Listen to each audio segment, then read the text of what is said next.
Conor and Khabib fight. Who do you see winning that one? Where's it at? Where are they fighting at? Tough one, right? Yeah. It matters that much? Yeah. No. All right, they're fighting in Vegas. Fuck. Probably what'll happen. Dude, you know what? It's hard to bet against Conor because he has, proven myself and everybody else wrong so many times.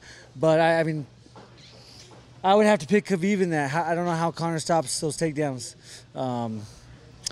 But that left hand is something very special.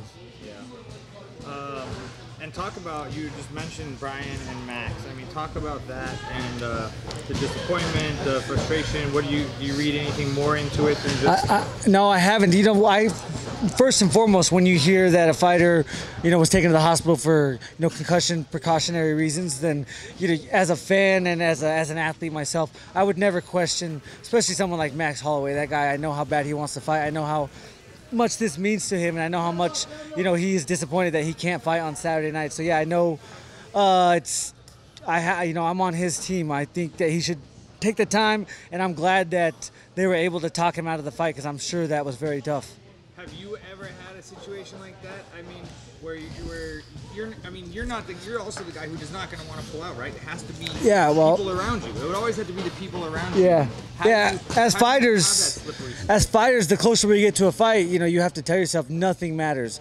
I could have the flu and it doesn't matter. I have to fight and I have to perform. It's life and death. As stupid as that is, we fighters tell ourselves that to wake up every morning and be inspired. So yeah, it's tough, and I haven't gone through that personally, but I have had a fighter weigh in and wake up the next day and have to and not fight. So that was tough.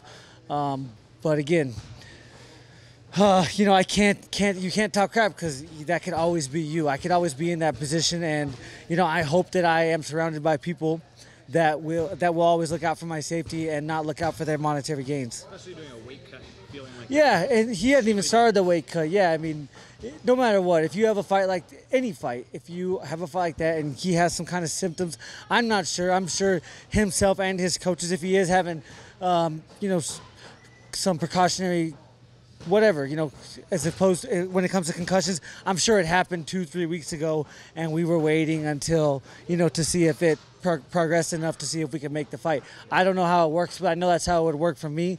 If I got a concussion, or if I got hurt a month or two before a fight, as a fighter, I'm going to tell people, I want to say I'm going to be okay then. It's up to my people around me to monitor and make sure that I am 100%. About you, we had Ally Quinta supposedly. Now you got James Vick. Yep. Tough, tall guy.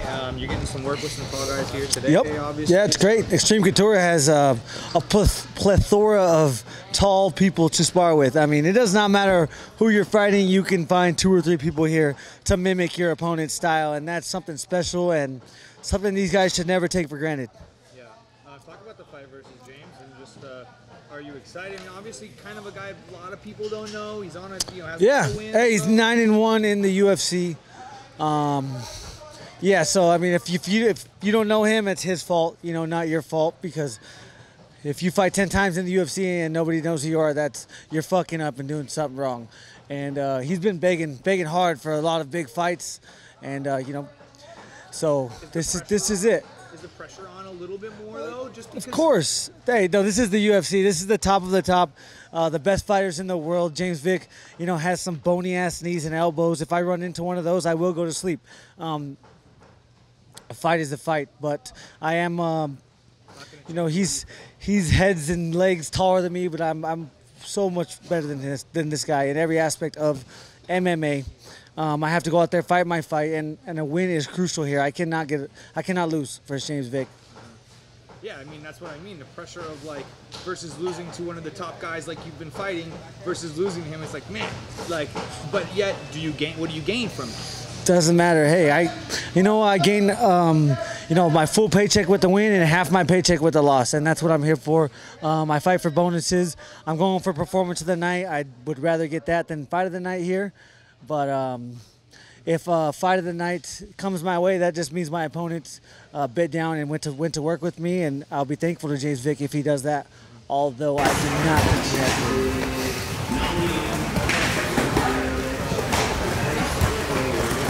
Yeah. Two big ass dudes. Yeah, it's hard to pick in a heavyweight fight, especially two guys that are so skilled. We will see how Miocic does with Cormier's wrestling. I know Cormier is going to try to, get into some grappling exchanges, and we'll see who ends up on top. Yeah, you think that'll make the difference to wrestling, or if I think if Miocic can stop his takedowns and keep it standing, then he will fare much better. Yeah, for sure. Talk about where you're training and just what else is going on. Yep, I train in Denver, Colorado still. Actually, Trevor Whitman, Coach of the Year, just got voted Coach of the Year. He started a new equipment company called Onyx Sports. We're really concentrating on safety equipment and safety. There's no regulations when it comes to combat equipment. Boxing gloves, shin guards, headgears.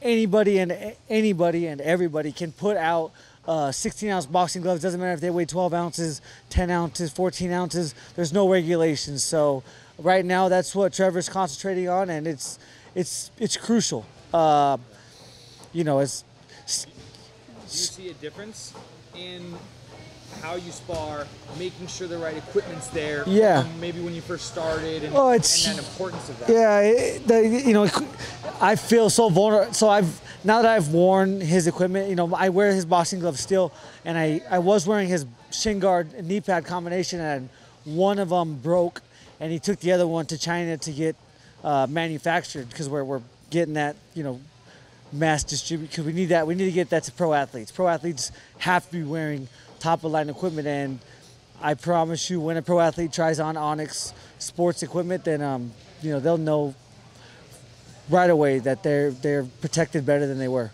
Yeah, right on, man. Anything else you want to say? No, sir. Congratulations. Thank God. It's about time Trevor Whitman got his recognition.